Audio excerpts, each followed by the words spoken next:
Hello students, welcome to the PNT coaching classes learn easily and smartly. तो आज हम पढ़ने वाले हैं फॉर्मूले फॉर यूनिफॉर्म मोशन।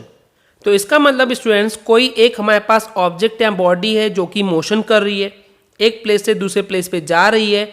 तो उस कंडीशन पे यूनिफॉर्म मोशन के लिए क्या क्या फॉर्मूले हैं जो आपको पता होने चाहिए। ओके, तो आज की इस वीडियो में यही कवर करेंगे। चलिए करते हैं स्टार्ट। तो बेसिकली स्टूडेंट्स, इस कंडीशन को हम समझेंगे इस डायग्राम के हेल्प से। मान लीजिए कोई एक ऑब्जेक्ट है जो कि इस ओरिजिन ओ पे है। ओके, जो एक ऑब्जेक्ट है जो कि मोशन करने वाला है, जो मूव करने वाला है यूनिफॉर्म वेलोसिटी के साथ, क्योंकि ये यूनिफॉर्म मोशन है। तो यूनिफॉर्म मोशन क्या है? एक ऐसा मोशन जिसमें कोई ऑब्जेक्ट या body equal interval of time में इक्वल डिस्टेंस या इक्वल डिस्प्लेसमेंट शो करता है, राइट।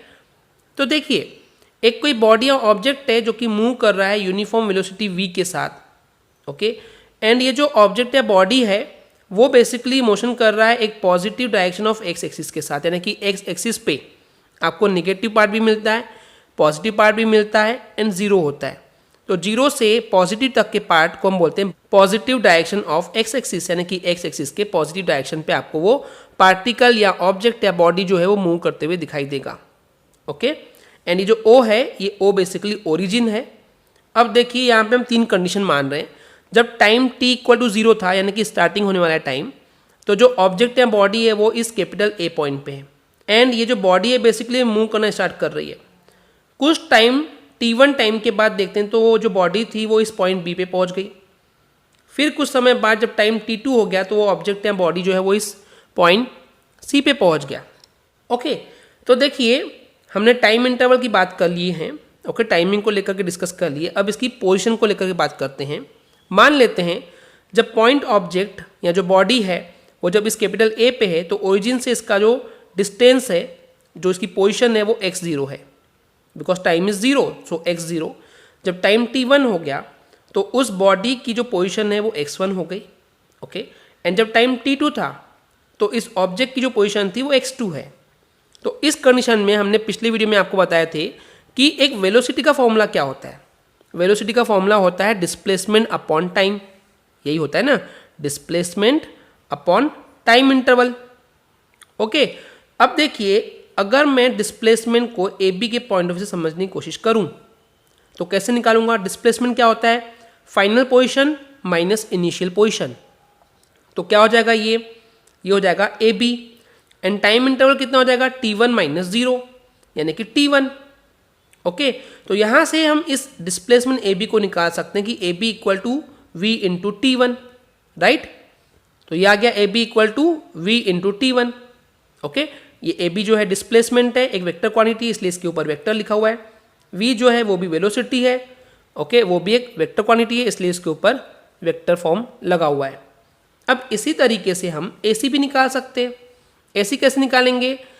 अगर v इक्वल टू हम देखें वेलोसिटी इक्वल टू डिस्प्लेसमेंट है, तो डिस्प्लेसमेंट मान लेते हैं ac है एंड टाइम इंटरवल क्या हो जाएगा?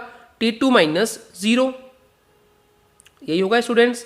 तो यहाँ पे जो ac वेक्टर होगा, तो यहाँ पे ये जो ac वेक्टर होगा वो कितना होगा? वो हो जाएगा v इंटू t2, यही होगा ना स्टूडेंट्स। तो देखिए हमारे पास अभी ab वेक्टर भी मिल गया है, ac वेक्टर भी मिल गया है। तो चलिए अब आगे समझते हैं। अब इस डायग्राम में हम दो चीज़ें निकालेंगे, एक बार OB निकालेंगे और एक बार OC निकालेंगे। तो अगर मेरे को OB चाहिए तो मैं क्या करूँगा? OA plus AB equal to OB होगा। देखिए इस चीज़ को समझिए स्टूडेंट्स, बहुत इंपॉर्टेंट चीज़ है। मेरे को OB की लेंथ चाहिए, OB कितना है। अब मेरे को डायरेक्टली पता नहीं है OB कितना है, तो मैं क्या करूँगा? पहले OA एक छोटा सा पार्ट प्लस दूंगा, OA को AB में प्लस कर दूंगा, राइट, यही करूँगा ना। देखिए OA में अगर AB को प्लस कर दूँ तो क्या मिलेगा? OB मिलेगा। ओके, ऐसे मेरे को अगर OC निकालना है तो मैं OA में AC को प्लस कर दूंगा। क्लियर है? अच्छा, मैं A को बार बार ले रहा हूँ, क्यों? क्योंकि इनिशियल पोजीशन को मैं छोड़ नहीं सकता। तो जब मेरे को OB निकालना है तो OA प्लस AB करता हूँ और जब OC निकालना है तो OA प्लस AC करता हूँ। तो चलिए देखते हैं किस तरीके से इसको फाइंड आउट कर सकते हैं। तो जैसे कि अभी हमने डिस्कस किए थे डायग्राम के बेस पे कि OB equal to OA plus AB होगा। तो जो OB था, ओके, जैसे कि आप डायग्राम में देख पा रहे हैं कि जो ये OB है, ये OB कितना है? OB जो है वो x1 था, राइट, उसकी पोजीशन कितनी थी? x1 थी। OA कितना है? x0 उसकी पोजीशन है एंड AB वेक्टर, तो ए बी वेक्टर हमने अभी निकाले थे, that is v into T1।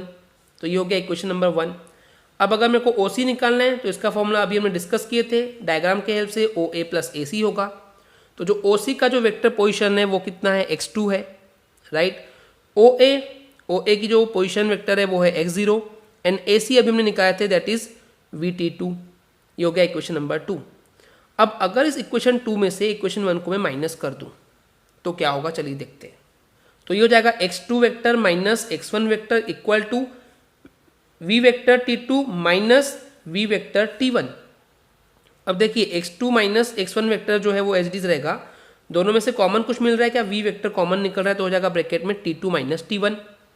अब यहाँ से इस x1 को अगर इधर भेज दूँ तो हो जाएगा x2 vector equal to x1 vector plus v vector in the bracket of t2 minus t1। तो यहाँ पे ये जो तीन इक्वेशन आपको मिल रहे हैं, equation number 1, equation number 2 and the equation number 3, तो ये तीनों ही इक्वेशन जो है वो यूनिफॉर्म मोशन के काइनेमेटिक्स के लिए इंपॉर्टेंट फॉर्मूले हैं जो कि आपको न्यूमेरिकल क्वेश्चन सॉल्व करने में बहुत हेल्प करेगा।